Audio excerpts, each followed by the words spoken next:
U.S. democracy is in crisis right now. The Americans versus the Americans, and it's getting worse. India has mattered more strategically than it has mattered economically over the last 10 years to many countries over the world and around the world. And finally, India's economy is starting to catch up. We're very fortunate today to have Dr. Ian Bremmer with us. He is a political scientist, of course, an author of several books. He is the founder of the Eurasia Group, which is a political risk analysis and consulting firm. Sir, we have today here some of our top editors, some of our reporters, and they're just going to pick your brain over, I think, Indian politics and also a lot of what's going on in the world. I thought, sir, we'd begin with, we've just seen in India, and you've been following this election, we've been reading your thoughts across the media. How do you see this coalition government as a stable government because of your work on stability in the past? Because for the first time in a decade now, after 3 decades, we had this decade of a single party majority. How do you see that playing out, and how do you see that for India? I see India today, as I've seen India for the last decade, as probably the strongest, the most stable political democracy with the strongest leadership, certainly in the global South and in many ways around the world. I mean, the fact that you have Modi now in coalition, but 15 years of an ability to drive not only a consistent foreign policy, security policy, but also economic policy, is a very, very unusual thing. Especially for a democracy, for a well-functioning democracy, especially for poor, well-functioning democracy, right? It makes it much easier for foreign governments to rely on India, to make long-term commitments. Makes it a lot easier for multinational corporations to rely on India. Now, it's certainly true that Modi underperformed, nowhere close to the 400 seats that he was telling his supporters he was going to get in the weeks leading up to the election's conclusion. But I mean, the coalition that we're looking at here, I mean, you've got a cabinet that's already been formed. I guess there are 5 ministerial positions that have gone to the regional partners, only one of which is a particularly notable ministry, the civil aviation. This all speaks to a government that Modi's going to have control over. And I'm sure he's going to have to negotiate more and provide more to the states where his 2 regional partners are dominant, and that will slow down some of the new economic reform process in agriculture, for example, in other areas, and that's important for India. And it'll also, sort of reduce some of the strongman tendencies that you've seen from India's leadership, for example, around Hindu nationalism, around Muslim rights, around treatment of the media, NGOs. I mean, I always think that in democracy, greater balance, greater checks and balances is a good thing for a system. Just to take you back to what you said about India and the world, and the sort of consistency we've seen, policy in other ways, functioning democracy. But the feedback we get here is of 2 kinds over the last 10 years. One has been, or what we see at least in the media, one is that India's, which is sort of, we've seen foreign policy becoming more a part of political campaigning than ever before. That India has never been as great and as respected as before. So there's that kind of hyperbole. Or there is also the, oh, look, India is now seen as a crashing democracy. It's down on the press freedom index, it's down on these healthy democracy index. So how do you, if you were to tell an Indian audience or an Indian client that this is how you're actually seen on balance, how would you put that? Oh, it's overwhelmingly the former. It's overwhelmingly the former. I mean, again, it is true that there are aspects of Indian democracy that are problematic. Of course, there are aspects of American democracy that are even more problematic. I mean, the US has slipped more as a political system in a small L liberal democracy in the last 30 years than India has. I mean, the US has a hard time even holding a free and fair election that is seen as legitimate by its population. India just had elections. Modi didn't do so well.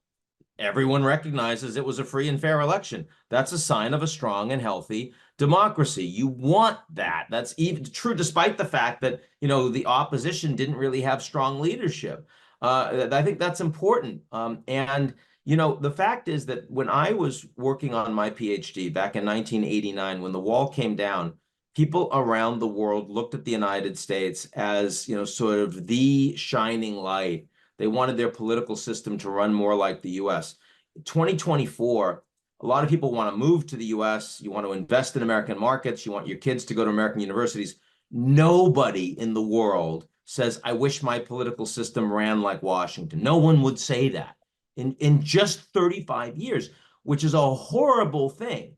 And yet, the United States continues to be the most powerful country in the world, and is driving greater strategic relationships, international architecture, the Quad, AUKUS, the Indo-Pacific framework, all of which India and many other countries in Asia want to be a stronger part of over time. And so, yes, I think the fact that India is both respected in the global South, was very successful at chairing the G20 over the last 2 years, but also is seen as a bridge to the United States, to Japan, to the UAE, increasingly to Europe as well. That's a very, very strong benefit that Modi almost singularly, and certainly Jai Shankar as well, who I know very well. I think they've done great work, and they have allowed India to hit above its weight. India has mattered more strategically than it has mattered economically over the last 10 years to many countries over the world and around the world. And finally, India's economy is starting to catch up to its growing strategic importance. And I do think that Modi deserves credit for that. Just to take you then, in this strategically, what you were saying, there is a lot of fear, or fear is perhaps too strong a word, apprehension about a Trump presidency and what it means for that continuity in the Indo-Pacific, in particular strategically, and because of our sort of very deep and long-standing issues with China. That becomes that is a theater that there's a particular interest to India's strategic community, perhaps even to the public.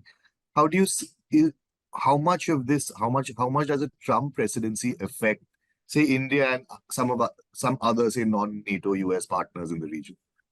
Well, I think that for many allies of the United States, the prospect of a Trump presidency is deeply concerning. I mean, because Trump says he's going to end the war in Ukraine in one day. If you're a frontline NATO country, you think that Trump is a crisis for you. And I think that there are other countries in the world that are deeply concerned about Trump's lack of a climate agenda, for example, about Trump's greater transactionalism on trade deficits, willingness to put tariffs. I mean, he's talked about a 10% tariff across the board on all exports to the United States. I mean, overnight, that would clearly have a negative effect on the Indian economy. The more important point for India is that a US-China relationship under Trump would be under significantly greater pressure from day one.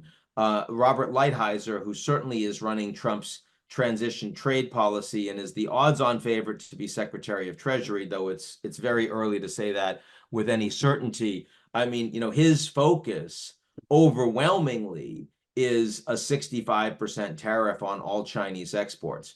And if you look at what Trump's trade policy, as stated, would mean for the global economy, the Peterson Institute recently put a study together. They said even with no retaliation from any country, it would be a 1.8% contraction of US GDP.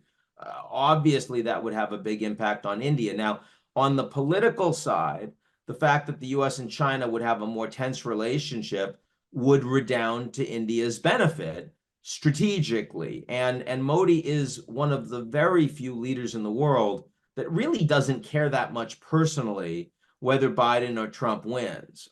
That's just not true in other American partners around the world. But there would be greater impact. There'd be a lot more uncertainty. And of course, India is trying to navigate right now a world that has much greater geopolitical uncertainty because of all the industrial policy, the subsidies, as well as the sanctions and tariffs because of two major wars going on in the Middle East and Russia, Ukraine, neither of which are getting better in the foreseeable future. and because of the tensions in the US-China relationship. If you're India, you don't want any of this stuff. You just want a stable global environment so that you can continue to grow your economy, right? So the geopolitics are troubling for India, and you are more likely to see greater uncertainty in that geopolitical environment if Trump were to become president.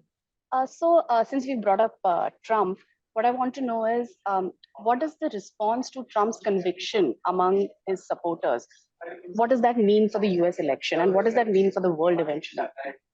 Um, in terms of the way they're going to vote, it has had virtually no impact. 34 convictions, felony convictions, is unprecedented in the United States.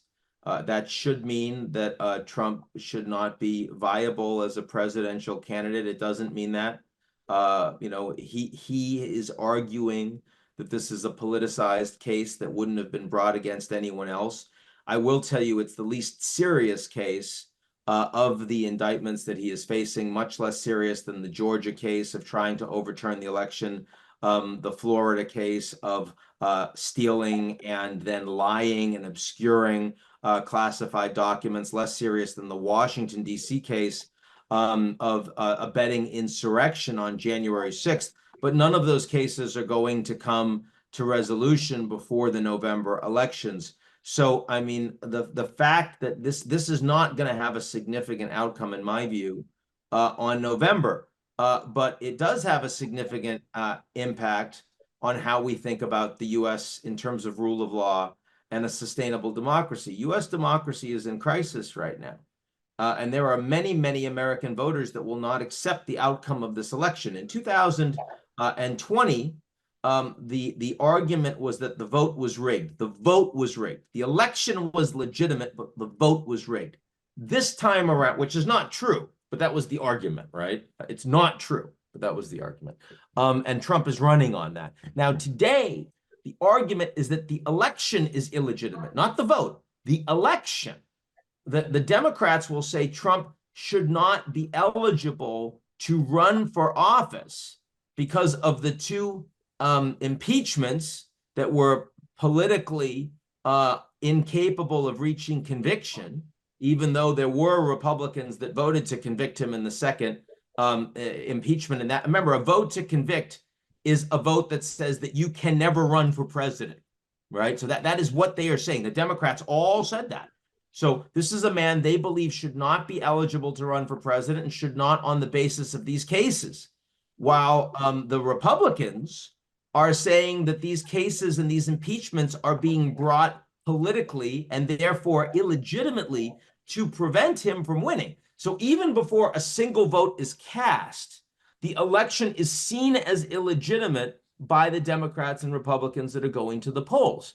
So this is an enormous and structural problem. Now, you know that we have elections all over the world this year, in your great country, but in Indonesia and Mexico and South Africa and the European Parliament and the UK, and now France is coming up. And in every one of those countries, we have had free and fair elections that are seen as legitimate by the vast majority of the population. The only major democracy in the world that is not true is my country, is the United States. But it happens to be the most powerful country in the world, like by a long margin. That's a very serious problem geopolitically for everyone, for everyone. And if you go back to our top risks that we put out every year, and we did back in January 3rd, January 4th this year, you know, despite all of the concerns of US-China, the Middle East war, Ukraine war, the number one risk was the US versus itself. That's the most dangerous war out there, the Americans versus the Americans. And it's getting worse. It's getting worse. And this is a horrible election. And no Americans want to have it. They'd much rather kick it down the road with two candidates that shouldn't be running. Trump shouldn't be running because he's been convicted all of these times. And Biden shouldn't be running because he might not live until November.